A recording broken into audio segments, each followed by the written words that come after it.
Ladies and gentlemen, we are honored here at the Meaning Project podcast today to have the inimitable, the inestimable, the inevitable, and the irresistible Captain Giggle Pants himself, the maritime medicine man, my good friend, Mr. Lance David. Welcome, Lance. It's so good to see you again, buddy. Thanks, Dan. That was quite an intro. You know, that's you, brother. That is how at least that's how I see you. If we go back to when we first met not too long ago. Um, Man, those are some interesting beginnings. Just standing in a parking lot in Boulder, Mm, Colorado, both a wee bit anxious about the journey we're about to take. that is true. Yeah. Staring at the mountain, Hmm. uh, connecting. Trying to. I mean, that would have been day one, right? You know, we were some of the first. You were one of the first people I talked to, um, and we were getting ready to go into our journey, weren't we? Yep. So let's talk a little bit about psychedelic medicine, Lance, because I mean, before joining this program, you had a long and storied history with just constant, frequent psychedelic journeys, right? You got me confused with somebody else. Not a single one. Not a one. Yeah. What?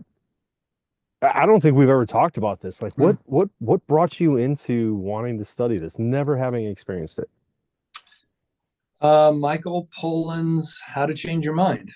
Um, I'd like to find, like I keep saying that was 3.5 or 4 years ago. I'd like to find the exact date because I don't know, that piece of trivia interests me. Yeah. I'll just say 3.5 years ago, I read that book. I'm sure I heard him on a podcast talking about it. That's where I get a lot of my book recommendations.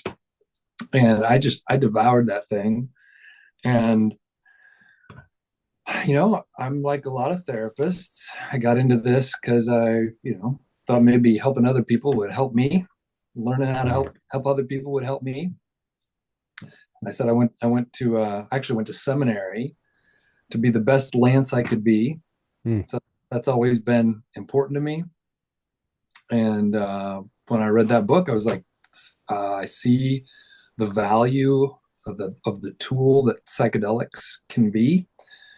I'm also about as straight laced as they come, so the idea of like doing drugs, especially ones that I couldn't find in a legal way, was pretty terrifying. So I think I got a email from this IPI, this organization we're both doing this um, educational cohort through. And I said, well, and at the time, I really wanted to do psilocybin. I was really drawn to that medicine. And is that because, I mean, I think that's Poland writes a lot about psilocybin and his journey in there. Okay. Yeah. And I can remember maybe not the quote, but the paraphrase, what he said when he said that like his journey with psychedelics made him a better man. And it wasn't just he himself that was attesting to that. He said his wife would attest to that too, and that really struck with me. I think that's something I've always wanted to be, as a better man. Hmm. And Yeah. So yeah, there was something about that book that was like, it wasn't necessarily about the therapy, but more about, okay, how can I be better? oh, totally. Oh yeah. Well, again, that's a lot of why I started doing this in the first place. Right. Yeah. One of my mentors says that every child is a psychologist in terms of they're trying to figure out what's wrong with their family. Yeah. and, and some of us just like stayed in that field. So yeah. I love that one. Every child is a psychologist trying to figure out what that's. I mean, I remember taking my first psychology course in high school and then going home and being Mm. like, huh, well, that explains some things. Right. And then just starting my bachelor's, right? So, you get a dusting of psychology in your first Mm. 4 years. And I remember coming home and I think it was my mom was like, so the neighbor's kid, what do you I'm like, no, I can't, I'm not qualified. I can tell you why I think you're crazy, mom, but not the neighbor's kid. So she didn't like that very much. Like I've been studying you for years, Mom. Right? You are the perfect case study.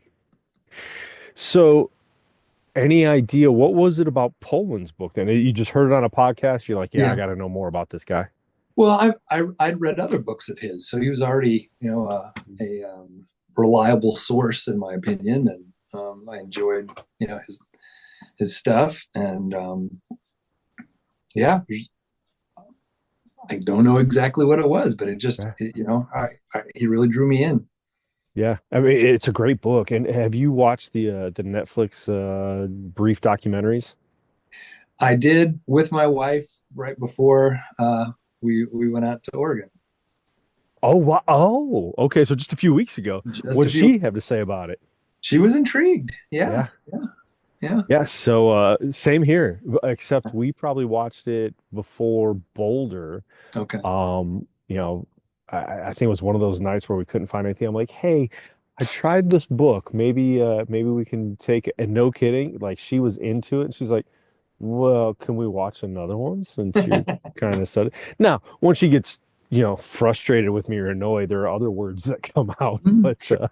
she is intrigued by the science of it. So Yep. then, okay, straight-laced, Mm, East Coast seminarian from equally from Farmville, Illinois, right? you got it. Yep. We've shared that before, but now you're out there on the East Coast, straight-laced, and you're gonna go do ketamine. Yeah, and honestly, so I joined this program before psilocybin was legal in Oregon. So when I signed up, there was only the ketamine experience. Oh, that's right, because you were in. I remember you talking about that just today. Really, you were in cohort three to begin Three. with, right? So that was Yep. what, 2, 3 years ago? Yeah, I was supposed to be in uh, Boulder on February 2nd, 2022, Okay. 2023. All these post-COVID, pre-COVID, I don't know, Right. 2022 or 23. It must have been 23. Well, and Yeah. and quite honestly, I find it hard to map our cohorts in our school too because they Mm, kind of overlap in overlap. different Yeah. ways. We started in July, and now there's another one starting already. I don't know. Yeah. So, I am lucky cohort seven, lucky to be with you and some of the other gentlemen we met, and ladies as well. But so you started and had to delay, Yep. and now you're back. What was that like leading up to ketamine for you? Because I remember talking to you in the parking lot, and you were, shall we say, not too excited. I was not. My expectations were really low for ketamine. I I did not. I was glad to be there. Mhm. Loved being in Colorado. Um, Yeah. thought this would be interesting, but I was really holding out for psilocybin. Mhm. Um, I have to say, ketamine blew my expectations out of the water. I do recall. What do you remember of your journey? Mm. I remember I sort of had this very. Oh, I was excited. Um, I remember Dr. Rohini, Mm. right as she injected me in the left arm. Um, then, as she's putting the band aid on me, she said, I'm going to give you yellow so the universe can find you. And the universe found me. I know that psychedelics make us very susceptible to, whatever, very influenceable. And I was really glad to be influenced in that way, if that's truly what happened, Mhm. because I felt like I saw the totality of the universe, and I saw it as um, music and color, and it was beautiful. And you know, it's so weird to talk about, right? To put in to Yeah. describe this, because there was no me, but the me that wasn't was a vibration of music, and Yeah. everyone was just it was all just vibration, and we're all seeking resonance with other vibrations, and sometimes we're in resonance, and sometimes we're in dissonance, and sometimes we're in harmony, and um, it was just beautiful. Yeah, I love hearing you. Look, I could listen to you describe it over and over again, the way you describe it relating to music and that idea that we're all connected. So, um, yeah, just some of the details in there, right? First, Dr. Rohini. Oh my goodness, what a beautiful soul. Mm, Yeah, I remember doing my, you have to be cleared medically for ketamine. And I remember, we had to do a Zoom call and just talking to her over Zoom. I mean, first of all, nobody, not even my wife, calls me love that many times in a half hour, right? yes. And she was just so peaceful, so pleasant, Mm, and calls you love every chance she gets. But the meditations and the prayers and just how she honors the medicine, hmm and us as journeyers, was so beautiful, right? Definitely set the stage, as well as, we had Emily and Corrine and Dan, who actually I just got an email from. I'm heading out to Colorado in a couple weeks. I'm gonna have coffee with Dan, so Oh, cool. very excited for that. Um, but yeah, so for me personally, knowing we were going into that Boulder experience and knowing I wanted to work with this molecule with my clients, Mm, I didn't want to go in blind. Much like you, never had any kind of experiences like this. I remember, as I joke many times, like, right, I grew up in the Nancy Reagan war on drugs era. My brain was in that frying pan, and I was always terrified that I was just going to fry that egg up and crack phew. it, right? Those messages still, even today, I mean, we saw them Ah, around the room in Oregon just, oh my mm, goodness, just last week. yeah, Um, right. Still a lot of fear in a lot of people. And so I had an experience here. Excuse me, I know a local provider, and I've Mm, seen the results of her work without the therapy, right? Just ketamine injections. And they are sometimes just miraculous, right? mm, Love seeing that. So I went and I had my experience, and different from what we're being trained to do, she set me up in a nice, dimly lit room and gave me some headphones to which I played my own soundtrack because she didn't have any music. And she asked me if I wanted eye shades. I'm going to keep my eyes open. And I had a blast. I had a mm. wonderful time. But I mean, it was a very therapeutic. I Okay. had visions of waves and warm oceans, and Mm, as I've shared here on the podcast, with many of the people, I made the mistake. I used the Johns Hopkins psilocybin research playlist, okay. which is very intentional, very like scripted and prepared for the research they're doing, which means you probably shouldn't hit random. It's and I did, and it wasn't a good idea. So it was all over the place, but it was Yeah. beautiful. But there was a song that really, really affected me negatively. I Mm, come on, I had a blast. Let the neuroplasticity set in for a couple days, and nothing else. By the time we got to Boulder, I'm like, all right, I've had one experience. Um, I want to do this one up a little bit more. But Rohini, she was going to give us a pretty big dose anyway. And yeah. then we had the option for a booster. Did you take the booster, or did you just take it all? Uh, well, they didn't allow us to take it all there. Yeah, Right. but That's right. I don't remember this, but I was told, when my buddy asked me if I wanted the booster, apparently I said, "Oh yeah." So, Yeah, and I still wish I would have, but I was in such a good mm, place when she came around the second time. I was like, nah, I'm good. And I don't know, I don't know if it would have made much of a difference mm-hmm, other than keeping me in there longer. I know my partner Greg, he took his, and he was journeying for quite a while. He was, for a while. But gotcha. I do remember the way the room was set up. Um, Dr. Rohini and her assistant started on that end, and I was on the other end. I'm like, dang it, I'm gonna be one of the last to get my Mm, dose. And at first I was like, I was being a little selfish. I was like, oh, hurry up, I want to get here. But I mean, it was such an honor and a blessing to watch everybody else go in, to watch you go in. okay. And I got to wait a while. And maybe I've never shared this story with you. I've shared this story many times.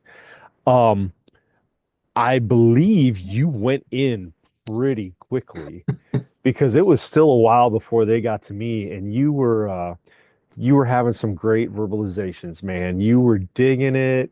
a lot of oh wow and oh man and and you could tell you were jamming to the music too. Mm, Not as much as your partner the next day. He really he was moving.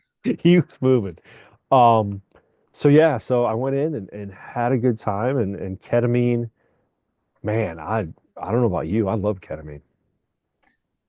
Yeah, I still have only had the one experience, but it will not be the last one in my life. It was, I just thought it was really rich. And Mhm. I mean, I walked out of there with a deepened confidence.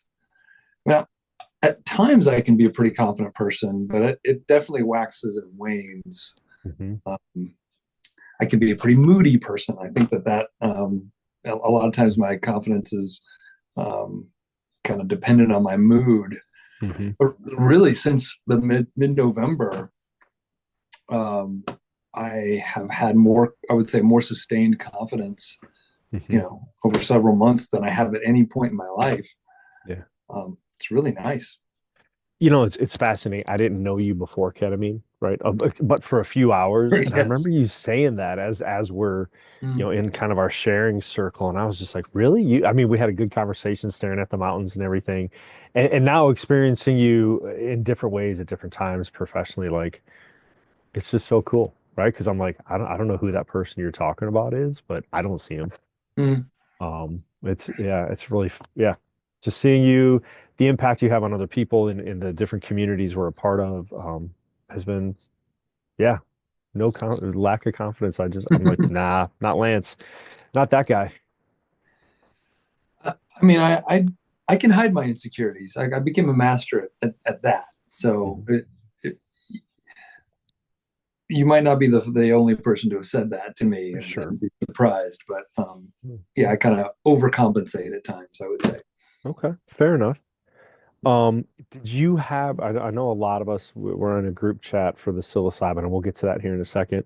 Um, Did you experience the contraction, right? The kind Mhm. of we talk about how both of these substances are mind expanding, right? You feel much more open, you get that neuroplasticity going, but then there's a natural contraction. Did you feel any of that after ketamine? Well, I don't know if you remember, but like so I, whatever day one was the day I took it. Day two, I sat with, my partner. The morning of day three, which, was the day we left, I was still on a high. Hmm. Um, and I was on East Coast time, so I was up. And I'm a pretty early riser anyway, so I'm Right. I'm up at 3:30 Colorado Cut, time. right, right. Yep. And so, and I, like, in the last year, I've gotten back into running. I've gotten my back to a place where I go for a run. I ran down to the University of Colorado. I'm just, I don't know if you ever, there's a, reminds me of, there was a Charlie Brown episode when I was a kid, and he's like, Charlie Brown was going to win the race, and he just, instead of taking the last turn, he just kept running straight, and of course he lost. Well, that was kind of me. I was just running. I was just so happy, and I hit the curb with my That's ankle, just bit it. Like, I held a water bottle in one hand and my phone in the other. They went, flying. I skinned up my knee, my hands, kind of threw my back out a little bit. mm, And I was knew I was getting on a plane later the day, and there's contraction's not the word. I don't know what the word is, but it was like crashing. Like, right. yeah. Um, and I don't know, I don't have an experience that didn't have that didn't have that. But I came back that morning to our group and our processing. I was cranky. Yeah. I was, I was mad. Um, and then I got the lovely experience of sharing that with people who cared, and it made a difference too. And they demonstrated that, oh man, that really sucks. And it just the high of having people love on you Hmm. returned, and I ended up being grateful that I crashed there rather than maybe back home when I'm trying to get back to work and, Yeah. you know, trying to be a dad and a husband and all the roles where I could just kind of receive from people. And it really, you know, that, that crappy experience was sort of transformed into something kind of cool. I was talking about this right after coming back from Oregon last week. Like, regardless of the molecule, regardless of the Mm. medicine, it's not about the medicine. It's Yeah. having all those people around. I mean, broken people, people with their own struggles, but people that as soon as you start talking, put themselves aside and they're like, all right, tell me about you. Tell me about, Mm. duffing it on the curb and rolling over on your water bottle and just to be that present Yeah. is so much medicine, so healing. And then, for us, still, I mean, our ketamine group just met this morning. I didn't get to be a part of it, Mm. and our psilocybin group is still chatting away on a different chat app. So so much connection, and I think that's the magic behind it, right? Anybody can go out and. I'm sure you can, I mean, hopefully it's hard to find ketamine these days, but mushrooms, people have been finding those forever. Yeah. It's not about just, throwing a bunch of mushrooms in your face and going into a concert, but the true therapeutic values, all that stuff we did leading up to it and getting to know each other. And then, I mean, that whole process, oh man, it's amazing. It is. You're reminding me that I went into the ketamine weekend not really expecting to connect with people. Mm, And that's not usually like me. I'm hmm. usually kind of, excited, but I don't know. I think maybe I just was letting some of the disappointments of, connections that you make with people and then they sort of drop off. Okay. I'm 53 years old. There's as many people that I've lost, way more people I've lost contact than I've stayed in contact with at this point. Um, Nobody sort of prepares you for all those losses in Yeah. life. And I think I went in a little guarded, and you noted that, and annoyed me with that. Me annoying? You obviously have talked to my wife before. Um, but it did some it the the ketamine shifted something in me, and I Mhm. became a lot more open to the folks around me, you Yeah. included. And I'm really glad for that. Like it's the phrase "love the one you're with" comes to mind, Hmm. and I spent some time overseas when I was younger teaching English in Korea, and I got involved with this community that they'd been there for a while, sort of group of expats, and they did that really well. Like I was there for a year, and I'm still in contact with some of those people because they made such a big impact on my life. But you know, I mean, where I live now, there's a lot of military people who you meet, and you're like, oh, this is my a fast friend, and then 2 years they're gone, and just Yeah. all that loss is hard to deal Hmm. with. Well, Um, I think, in our profession, we go to enough conferences and conventions and mm, educational experiences that happens all the time. Oh yeah, you have a great time, and it's intense and it's mm-hmm. intimate, it's intimate, and then it's like, all right, well, see you, peace out, and you may text back and forth for a while, but then it's like, it takes work. Does. Yeah, which is, I mean, going back to the ketamine experience, truly a testament that, I know you and I are both involved in that little group every once in a while. Hey, good to hear from y'all. Now, let's hop into what happened last week. Okay. Right, because ketamine was amazing. I'm It bringing was. it to my office. I have clients lined up already. Very excited for how that is going to help people. I cannot offer psilocybin anytime soon, but you bet I'm going to find a way because what we experienced last week was again nothing short of damn near miraculous. I don't want to say miraculous because people have been using it for thousands of years, so it's not like Mhm. it's new, Right. but it was new to us. That is Oof. true. Yeah. So how was it for you? I mean, I still remember, but for the Yes. sake of the audience. It was different than I expected. So I don't know if you've told your audience, but what we learned in Boulder was psilocybin is a punch in the face, ketamine is a view from space, MDMA is a warm embrace. Now, see, I thought that went the other way around. Hold on. I thought it was All right. ketamine as a punch in the face Mm-mm. and psilocybin's a view from space. Nah, that's not what I remember. All right. Well, we're gonna have to ask. I'm gonna email Emily and find out Emily. because and I've always felt like each one is both. Like ketamine can punch you in the Mm. face, and but ooh, okay, yeah, I'll take psilocybin was a punch in the face for me. But let's talk about you first. Well, it was not a punch in the face for me. Mm, It was really gentle. Um, Now, I also fell asleep after I ingested the mushrooms. right after? Yes, before they kicked in. Damn you, Lance. That's why you. Probably. I told you a couple times. Your peaceful, giggling journey is what totally set me up for feeling like, oh man, Lance had it easy. My partner, who I'll talk about in a future podcast. I mean, Mr. Yoga literally did 5 hours of yoga while on mushrooms. And so I'm like, oh, this is going to be amazing. I'm going to take a nice nap and have some pleasant dreams. Nope. Not so much. But you did. Yeah, I mean, I'm actually a napper pretty much every day, and it was like kind of right around my nap time, and Right. I was tired anyway, and I laid down, put the eye shades on, and I mean, I don't remember falling asleep, but my partner said I was snoring, so it likely I think I was. remember hearing a little bit of that because I was just next to you over there. But Right. now remind me, what did you take? I took 34 milligrams. I took and the Mazatec, the same strain Mazatec. of you. Okay. Yep.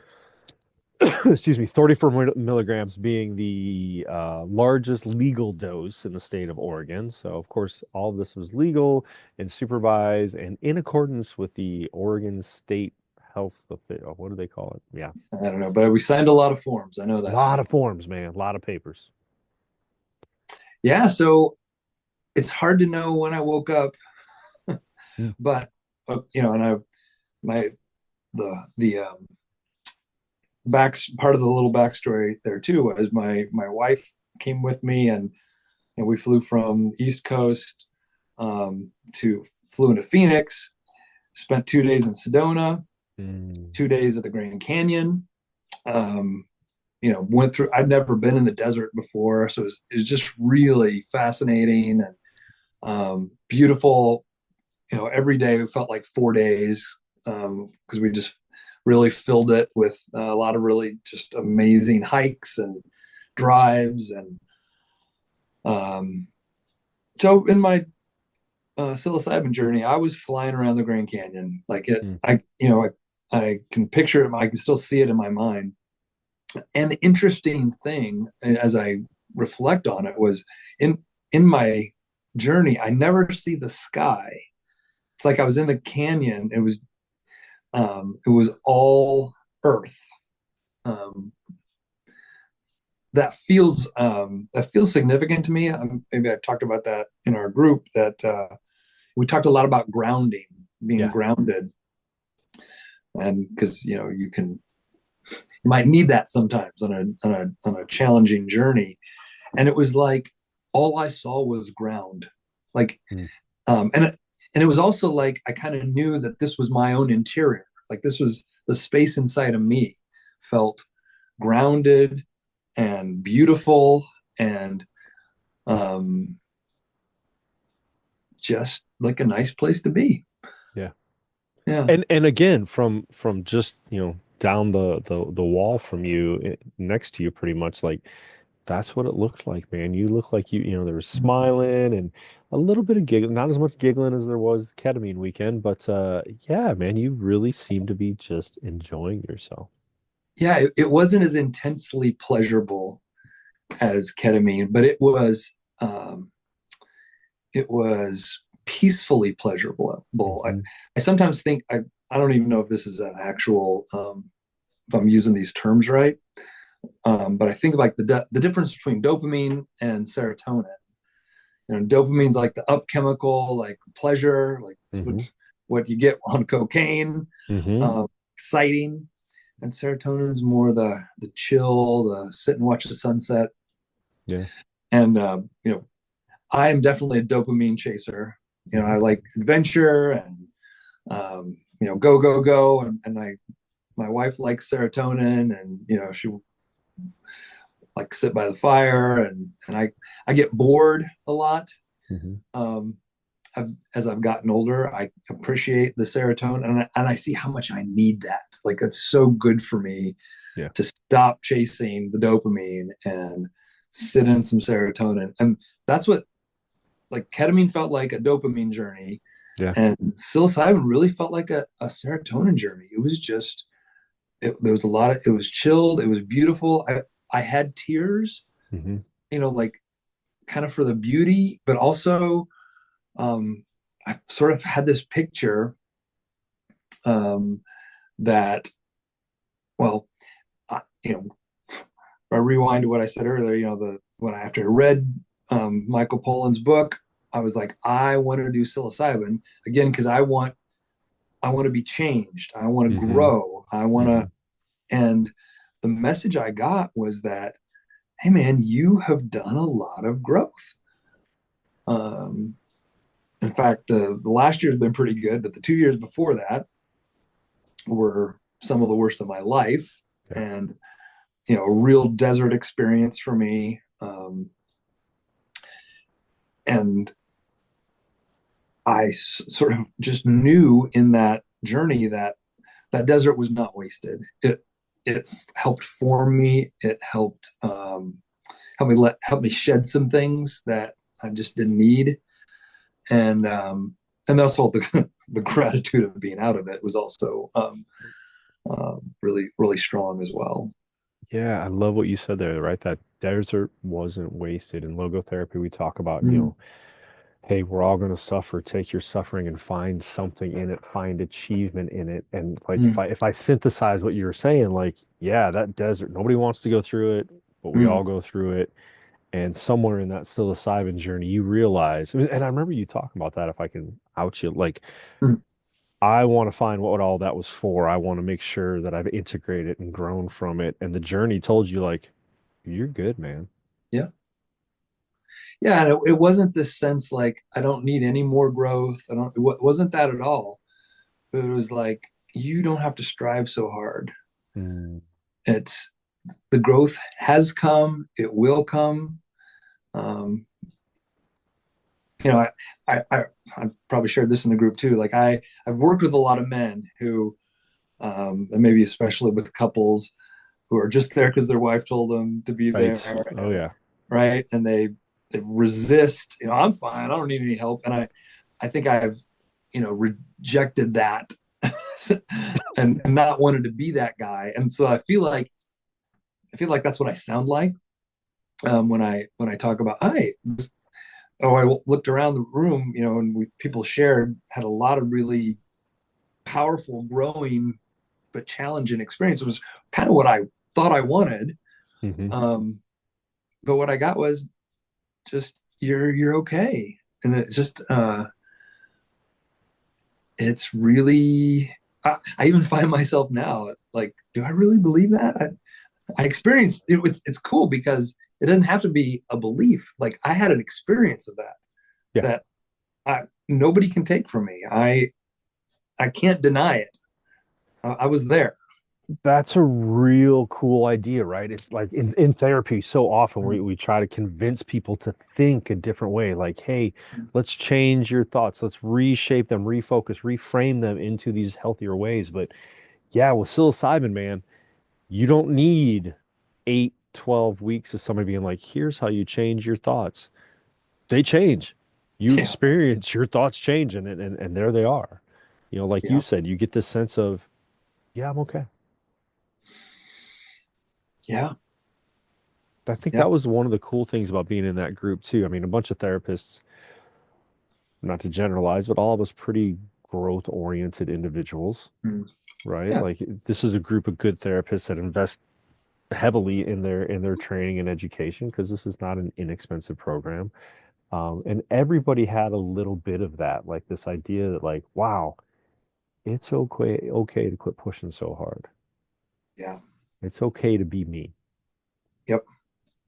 And I think to your point, that's a lot to do with that. Yeah, if I remember right in one of our lectures, psilocybin just hits, if antidepressants hit Mm. a few serotonin receptors here and there and help them out, like psilocybin is like, oh yeah, I'm gonna bombard every serotonin receptor you have in your brain. And there's all kinds of different ones. And yeah, that sense of just, there's that kind of a stereotype of the mushroom using hippie just always being like, Mhm. yeah, man, everything's okay. But yeah, Peace, peace, love. love. But man, I don't know about you. That it's a week and a day out, and I still feel that a lot. Just Yeah. very peaceful. Yeah. I even when things get a little crazy, I can find that easier than I could more than a week ago. Yeah. Yeah. So, I mean, I guess the big question, would you do it again? I will do it again. You would? There's not a would, there's a will. Excellent. Okay, next question. Will you do it with me again? Hell yeah. Yeah, that's just we need to find a way to make that happen. That would be that group. I mean, dang, talk about first of all, obviously, Mr. East Coast, you were the from the furthest away. I'm from the second furthest away because Mhm. most of the people in our group very West Coast. Yeah. A lot of California people, a lot of Oregon people, some Yep. Arizona and stuff like that. So, um, it was really cool just to see the different way people relate to the world, Mhm. unaltered in their culture. Yeah. But man, I would hang out with all those people, right? And we still do Yeah. through our little whatever app we're using to connect. So Well, I have the few times I've been on the West Coast and in the mountains, I have felt like I've occupied the wrong side of the country. yeah. Well, as I shared with you, we leave Friday. We're packing up the dog and whatever we can fit in the small vehicle, Nice. driving out. Gonna have coffee with Dan from Ketamine and do some business with some other therapists and stuff out there in Colorado. So I will keep you posted and let you know how that goes. Yeah, I'd love to hear. Yeah. Well, my friend, it is late on a Friday night. I should send you home to your family. I know I get to my wife scheduled a meeting with our priest this evening, so All right. Is yeah, I guess I get to learn how not to be such a schmuck in my marriage tonight. So how to be yeah. that what's Yeah. coming? I hope so, man, because I could use it. That was one of, going back to, I know you took your wife on this trip. I took my wife on the ketamine trip, but I think it's nice to have them with us. Hmm. It was equally nice for like, man, I don't know how you did it because those days in Oregon were long, man. They were. We we were we are still on East Coast time. We were going to bed pretty early. So Amen. Yo, dude, me too. Like literally, I felt like an old man. Like if it was 8 o'clock, what Pacific time, I was like, I'm dying. I gotta yeah. go to bed. But like you said, up at 5, ready to go, and we didn't even have to be at class till 8. So it was kind of nice being in a different time zone. I'd rather go that direction than well, there's no place to go east for me unless I go across the pond. But Well, hey, our friend Nick, yeah. he had a 30-hour flight back to Athens. Whew. So yeah, no, thank you. Well, Lance, man, it's a pleasure. I love chatting with you. Love hanging out with Yeah, you. Thank you so much for taking the time to share your experience with whomever out there is listening. my pleasure. Thanks for having me, Dan. And yeah, we'll have to get together and have some psilocybin sometime soon. That sounds good.